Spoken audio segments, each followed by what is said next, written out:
Hey everybody, it's Tiffany from Coulter's Workshop. Today I'm working on some Freezie holder sleeves. I don't even really know exactly the best name for them or anything. I just had a request to make them.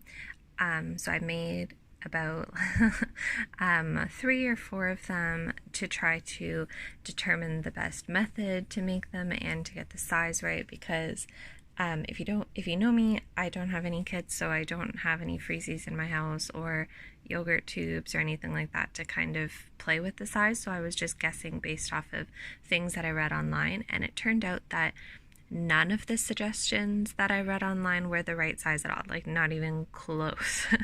So what I've done is I have one piece of flannel and one piece of a really light terry cloth. See the texture on it there. I've cut this 5.5 by 6, and I'm making 3 right now at the same time. So I'm going to show you just really quickly how I've done it. It's just a little after 6 a.m. right now, so I'm just working on this quickly before I go to work. So I'm going to be laying my piece of flannel that's already cut to size down on top of my terry.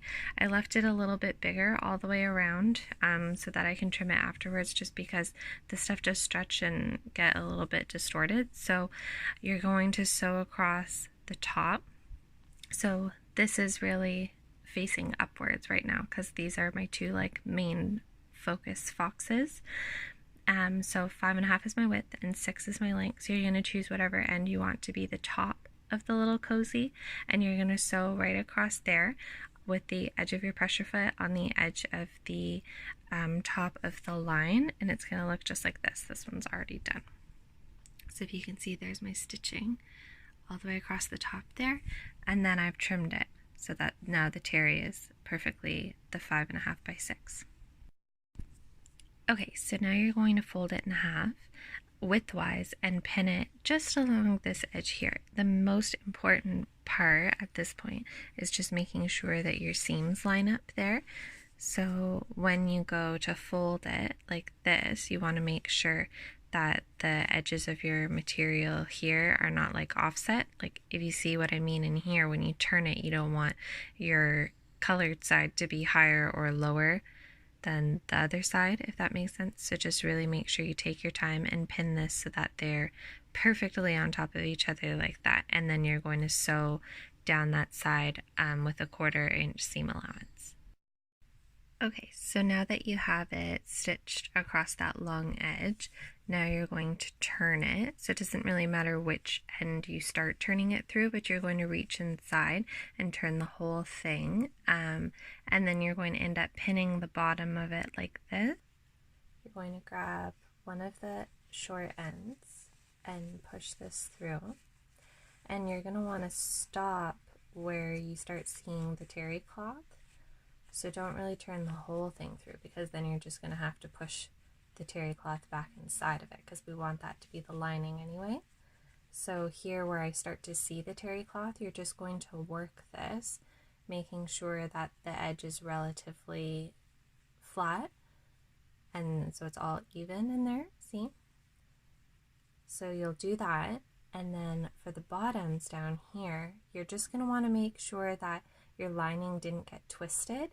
So here where the seam is on your flannel piece, you're going to make sure that you grab that same spot on your terry. So I don't know if you can see here, if it's focused or not, but you want to pin these two edges, but you also want to roll in the raw edges as well. Oops. So I'm going to fold this edge down on the flannel.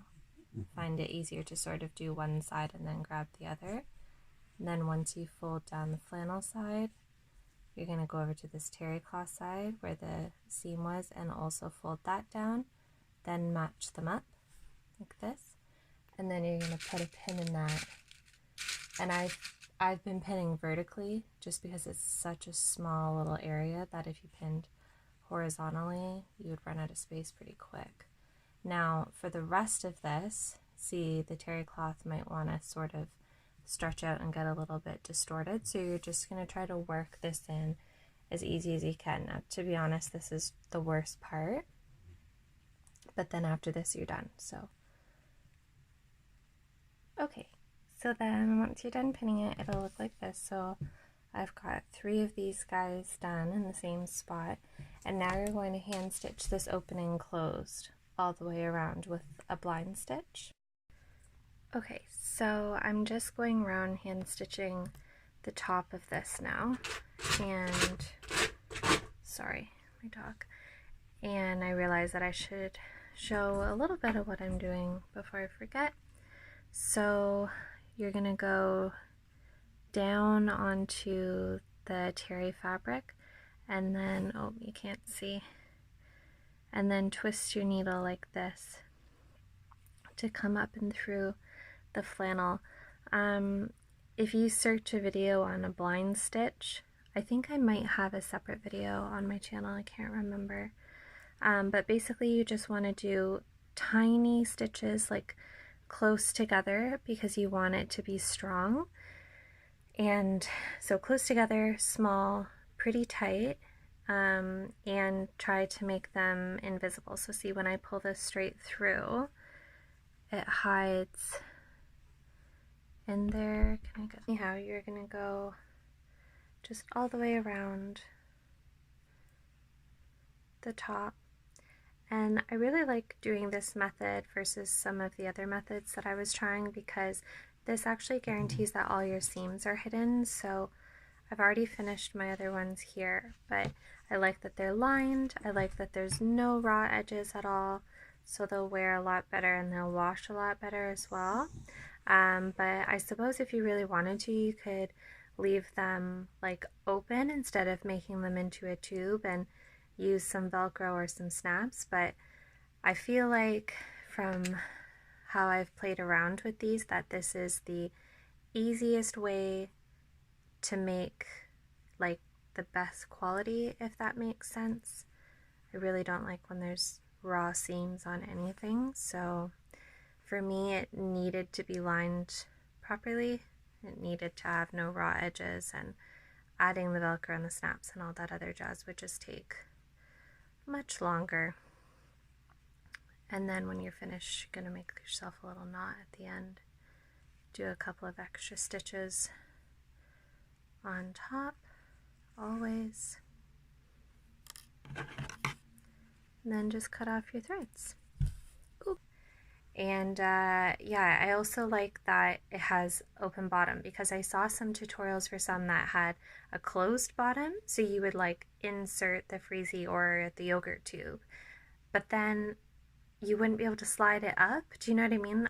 So that was the other thing that I didn't like. So when I was looking, I had a hard time finding one that I thought that looked good, that made sense, that didn't have raw seams, all that good stuff. So this hopefully meets all of those things. It's the perfect size. I've made so many now as little trials, so I think it's the perfect size. They have no raw seams, they're all lined, there's terry cloth, so that's nice and absorbent if you have drips.